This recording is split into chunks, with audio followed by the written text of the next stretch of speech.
that we may describe them as being possessed by their mind. As long as you are completely unaware of this, you take the thinker to be who you are. This is the egoic mind. We call it egoic because there's a sense of self, of I, ego, in every thought, every memory, every interpretation, opinion, viewpoint, reaction, emotion. This is unconsciousness, spiritually speaking. Your thinking, the content of your mind, is of course conditioned by the past, your upbringing, culture, family background, and so on. The central core of all your mind activity consists of certain repetitive and persistent thoughts, emotions, and reactive patterns that you identify with most strongly. This entity is the ego itself. In most cases, when you say I, it is the ego speaking, not you, as we've seen.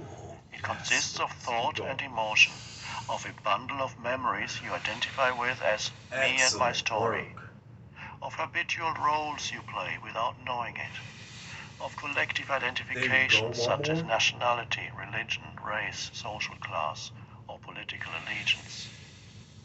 It also contains personal identifications, not only with possessions, but also with opinions, external appearance, long-standing resentments, or concepts of yourself as better than or not as good as others, as a success or failure. The content of the ego varies from person to person, but in every ego the same structure operates. In other words, egos only differ on the surface. Deep down, they are all the same. In what way are they the same? They live on identification and separation. Great job. When you live through the mind-made self comprised of thought and emotion that is the ego, the basis for your identity is precarious because thought and emotion are by their very nature ephemeral, fleeting. So every ego is continuously struggling for survival, trying to protect and enlarge itself. To uphold the I thought, it needs the opposite thought of the other. You're doing The conceptual I cannot survive without the conceptual other. The others are most other when I see them as my enemies.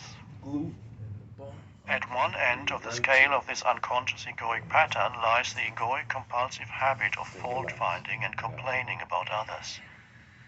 Jesus referred to it when he said, "Why do you see the speck that is in your brother's eye, but do not notice the log that is in your own eye?" excellent. At the other end of the scale, there is physical violence between individuals and warfare between nations. Perfect. In the Bible, Jesus' question remains unanswered, but the answer is, of course, because when I criticize or condemn another, it makes me feel bigger, superior. Complaining and resentment. Complaining is one of the ego's favorite strategies for strengthening itself. All right, we're crossing Every over. complaint Last is a one on little the story side. the You mind got makes up that you completely believe in. excellent. Whether you complain aloud or only in thought makes no difference. Good. Some egos that perhaps don't have much else to identify with easily survive on complaining alone. There you go. Breathing When right you are in through the the grip mouth. of such an Hold ego, that picture. complaining, especially about other people, is habitual and of Good. course unconscious, Way better which than means you yesterday. don't know what you're doing. Applying negative mental labels to people either to their face or more commonly when you speak about them to others, or even just think about them, is often part of this pattern.